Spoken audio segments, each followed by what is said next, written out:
Hello दोस्तों, मैं हूं अल्ताफ और एक बार फिर आपका हमारे चैनल आई हेट कोडिंग में स्वागत है। इस वीडियो में मैं लेकर आया हूं इंटरव्यू के questions answer with their explanation. इस वीडियो में सिर्फ और सिर्फ हम जावा फीचर्स की बात करने वाले हैं, उससे रिलेटेड क्वेश्चंस के आंसर के और एक्सप्लेनेशन के, वो उनके रीजन कैसे हैं, क्यों हैं। तो प्लीज वीडियो स्किप ना करें, एंड तक देखें।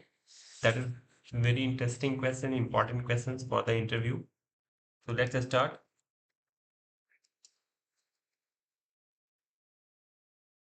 तो सबसे पहला क्वेश्चन है हमारे पास, व्हाट इज जावा। जावा क्या है?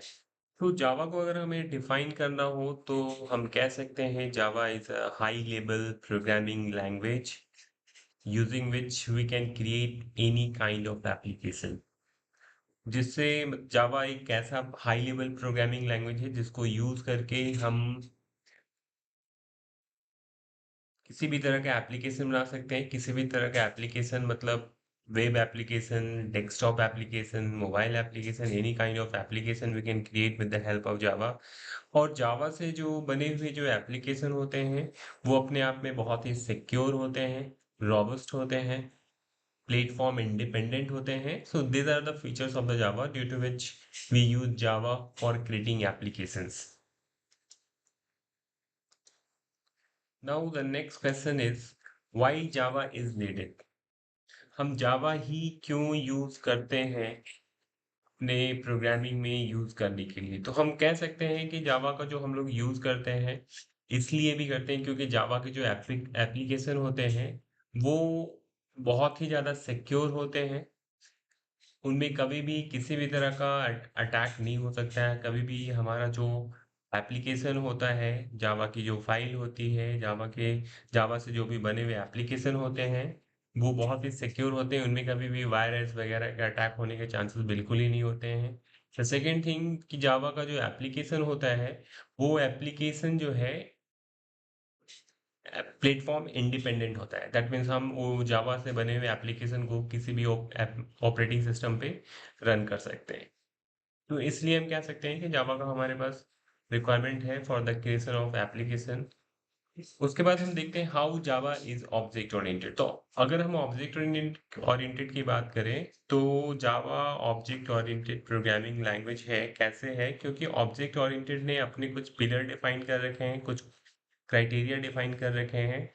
उस सारे क्राइटेरिया को जावा जो है फुलफिल करती है। तो जावा को हम कह सकते हैं ऑब्जेक्ट ओरिएंटेड इसलिए क्योंकि ऑब्जेक्ट ओरिएंटेड के जो फीचर्स हैं like encapsulation, polymorphism, inheritance, abstraction, ये सारे फीचर जो हैं जावा में पाए जाते हैं। इसलिए हम जावा को ऑब्जेक्ट ओरिएंटेड कहते हैं।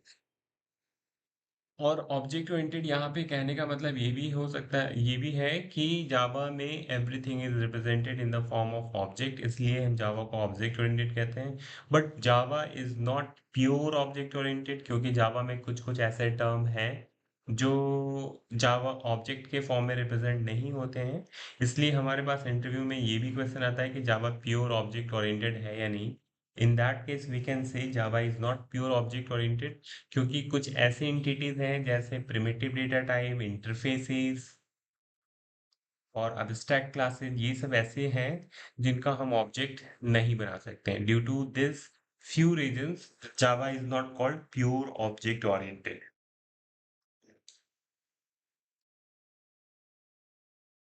What benefit we get in Java using object oriented को? अगर हम जावा में ऑब्जेक्ट ओरिएंटेड का कॉन्सेप्ट यूज करते हैं तो हमारे पास वो सारे फीचर के बेनिफिट जैसे इनकैप्सुलेशन हुआ, पॉलीमॉर्फिज्म हो गई, एब्स्ट्रैक्शन हो गया, इनहेरिटेंस हो गई, ये सारे के जो भी फीचर्स होते हैं वो सारे के सारे फीचर्स हमें जावा में मिलते हैं using the concept of object oriented. Now next question is write once run anywhere. जैसे जावा का ये सबसे मोस्ट इम्पॉर्टेंट फीचर है जिसको हम ये भी कह सकते हैं कि ये एक तरीके से प्लेटफॉर्म इंडिपेंडेंसी के कॉन्सेप्ट को बता रहा है। Write once run anywhere that means हम लोगों ने प्रोग्राम को एक बार लिख लिया, उसे कंपाइल कर लिया, कंपाइल करने के बाद हमारे पास बाइट कोड मिल गई। अब उस बाइट कोड को हम किसी भी ऑपरेटिंग सिस्टम पे रन कर सकते हैं। दिस इज ये this is possible only because of JVM, क्योंकि हर ऑपरेटिंग सिस्टम में उसका अपना जेवीएम होता है, जिसकी वजह से ये स्टेटमेंट हमारा वैलिड होता है। जावा प्लेटफॉर्म इंडिपेंडेंट होता है, क्योंकि हम कोड को एक बार लिखने के बाद कंपाइल करते हैं, कंपाइल करने के बाद हमारे पास जो डॉट क्लास फाइल मिलता है वो एज ए सोर्स कोड हम यूज करते हैं for executing in any operating system due to JVM. How Java applications are robust, हम क्यों कहते हैं कि जावा का जो एप्लीकेशन होता है वो रोबस्ट होता है। रोबस्ट का अगर हम मतलब देखें तो रोबस्ट मतलब होता है अनब्रेकेबल, जिसको तोड़ा ना जा सके। तो हम जावा के कॉन्टेक्स्ट में किसको नहीं तोड़ने की बात कर रहे हैं, तो एक्चुअली यहाँ पे नहीं तोड़ने की जो बात हो रही है वो हो रहा है एप्लीकेशन का एग्जीक्यूशन को। जैसे हमारे पास प्रॉब्लम, कोई भी जो प्रोग्राम होता है वो ब्रेक करता है सिर्फ दो वजह से, या तो उसके पास मेमोरी प्रॉब्लम हो जाए या फिर उसमें रन टाइम किसी भी तरह के एक्सेप्शन रेज हो जाए। तो इन दोनों कॉन्सेप्ट्स को जावा जो है बहुत अच्छी तरीके से हैंडल करने की कैपेसिटी रखता है, ड्यू टू विच जो भी हमारे पास जावा के एप्लीकेशन होते हैं वो रोबस्ट होते हैं, just because of garbage collection concept and the exception handling in Java. Now the next question is what is automatic memory management in Java. Like हम जानते हैं कि जब भी कोई एप्लीकेशन हम रन करते हैं तो वो रैम में रन करता है, और रैम में जो हमारे पास जो मेमोरी होती है वो एक लिमिटेड मेमोरी होती है, it is not extendable memory. तो हमें क्या करना होता है कि जब हमारा कोई एप्लीकेशन रन कर रहा होता है तो हमें कोई भी नए ऑब्जेक्ट बनाने के लिए नए मेमोरी की ज़रूरत पड़ती है, दैट मीन्स हमें मेमोरी की ज़रूरत पड़ती है। तो इसलिए हमें क्या करना होता है कि पहले से जो ऑब्जेक्ट बने हुए हैं और उन ऑब्जेक्ट का अगर हम यूज़ नहीं कर रहे हैं तो उनसे हमें मेमोरी को फ्री करवाना होता है, तो that is called memory management. तो हमें इस मेमोरी मैनेजमेंट के लिए क्या है कि पहले हमारे पास सी प्लस प्लस में बात करें तो हमारे पास वहाँ गार्बेज कलेक्टर का कॉन्सेप्ट था, लेकिन हमारे पास वहाँ गार्बेज कलेक्शन का जो कॉन्सेप्ट था दैट वाज नॉट ऑटोमेटिक, उसे हमें एक्सप्लिसिटली प्रोग्राम से लिखकर ही करना होता था। लेकिन जावा में यहाँ पे गार्बेज कलेक्शन का जो कॉन्सेप्ट है वो ऑटोमेटिक है, ये जेवीएम इंटरनली खुद से हैंडल करता है। वो अपने जेवीएम की मेमोरी में वैसे ऑब्जेक्ट्स को फाइंड आउट करता है जिनका रेफरेंस हमारे प्रोग्राम में कहीं नहीं होता है, उनको मेमोरी को वो क्लीन कर देता है। This is what automatic memory management in जावा।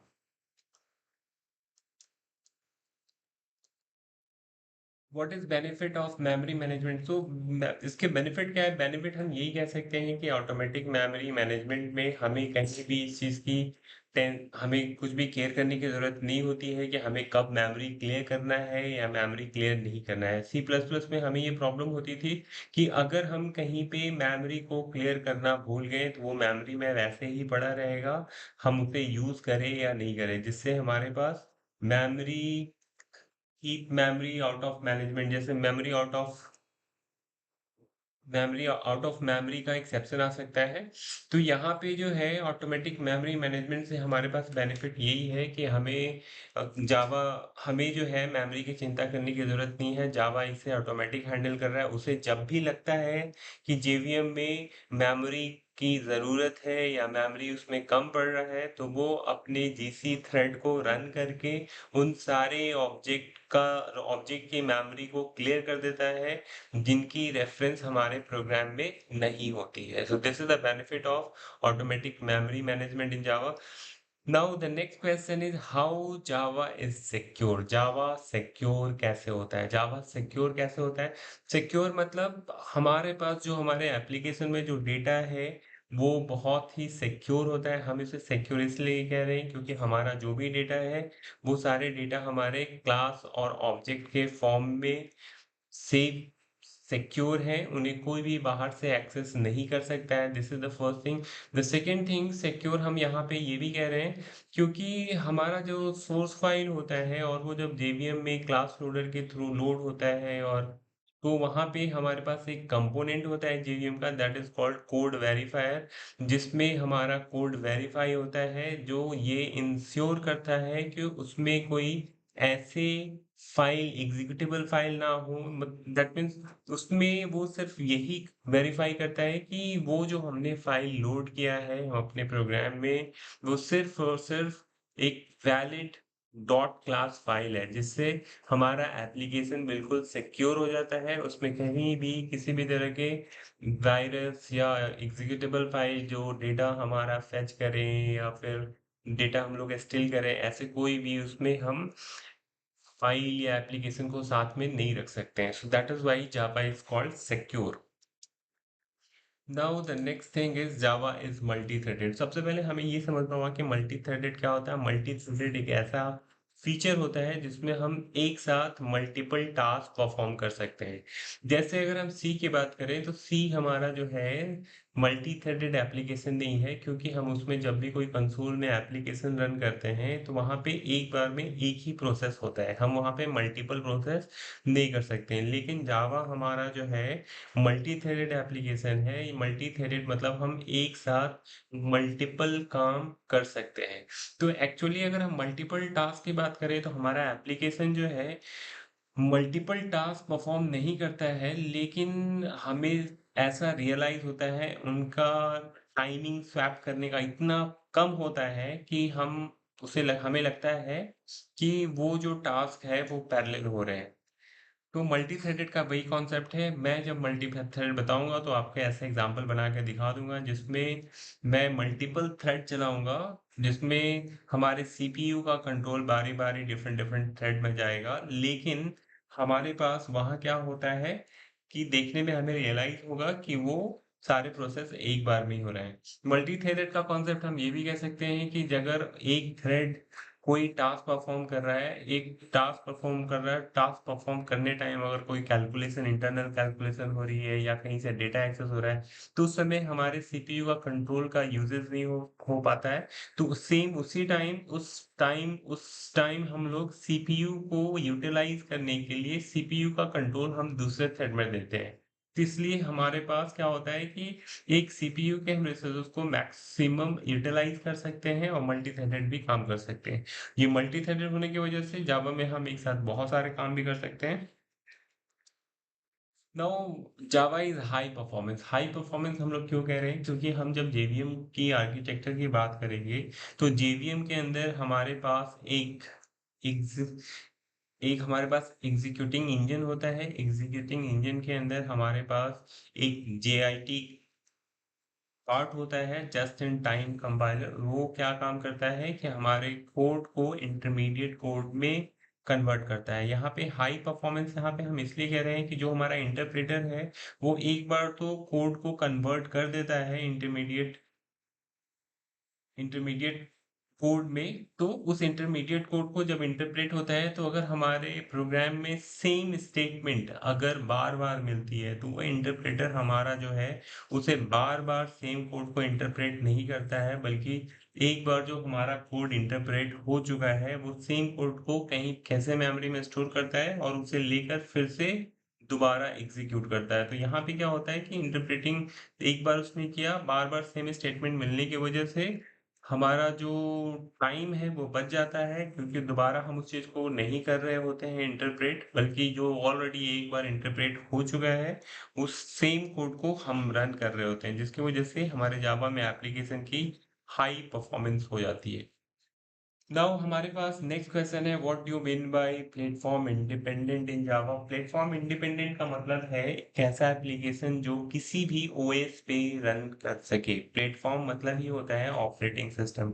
तो हम जावा के एप्लीकेशन को किसी भी ऑपरेटिंग सिस्टम पे रन कर सकते हैं। Just this is possible because of JVM.